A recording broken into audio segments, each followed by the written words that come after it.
শুধুমাত্র 10টা টপিক করলে ইনশাল্লাহ হিসাব বিজ্ঞান প্রথম পত্রে তোমরা A+ নিশ্চিত হবে। তো তোমাদের কাজটা কি? তোমাদের কাজটা হলো শেষ পর্যন্ত ভিডিওটা দেখা এবং পিডিএফটা কালেক্ট করে ফেলা। ঠিক আছে, শেষ পর্যন্ত ভিডিওটা দেখবা। এখানে আমি বলেছি কোনগুলো আরও ইম্পর্টেন্ট।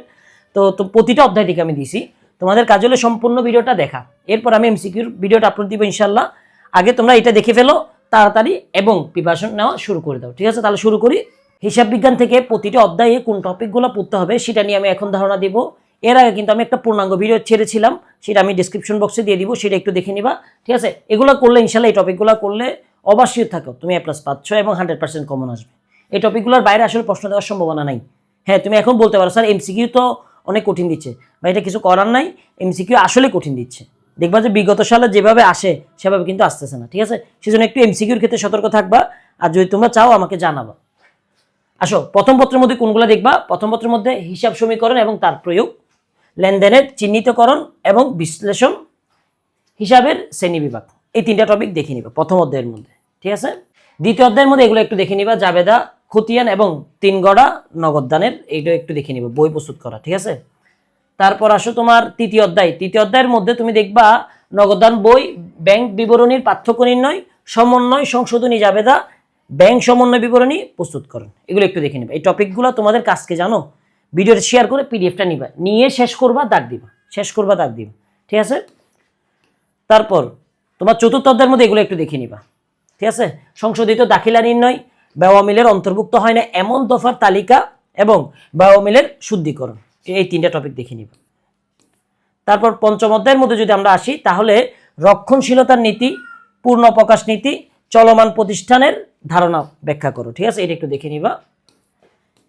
ষষ্ঠ অধ্যায়ের মধ্যে এই 2টা টপিক দেখলে ইনশাল্লাহ হয়ে যাবে। অনাদায়ী পাওনা এবং সঞ্চিত পরিমাণ নির্ণয় করা, সংশ্লিষ্ট জাবেদা দাখিলা প্রদান করা। ঠিক আছে, যারা এইচএসসি পরীক্ষার পর Dhaka university, Chittagong university, Rajshahi university এবং অন্যান্য সব পাবলিক ইউনিভার্সিটিগুলোর প্রিপারেশন নিতে চাও একেবারে ভালো করে, A to Z, আর কোথাও পড়তে হবে না, এরকম প্রিপারেশন নিতে চাও, পিডিএফ শিট সহ, এক্সাম সহ, তারপর তোমার প্রশ্ন সলভিং থেকে শুরু করে সবগুলা বিষয়ের ক্লাস থেকে শুরু করে, তারা 2000 টাকার কোর্স শুধুমাত্র 570 টাকা দিয়ে পাবা, কিন্তু লিমিটেড, সবার জন্য না।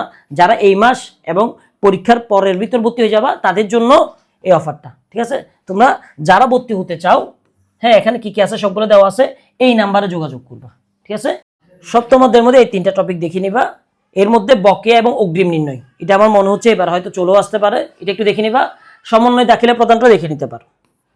অষ্টম অধ্যায়ের মধ্যে এই 2টা টপিক দেখে নিবা। একটা হলো সরল রৈখিক এবং ক্রমহ্রাসমান পদ্ধতিতে অবচয় নির্ণয়, মেশিন হিসাব, অবচয় এবং পুঞ্জীভূত অবচয় হিসাব, এগুলো দেখে নিবা।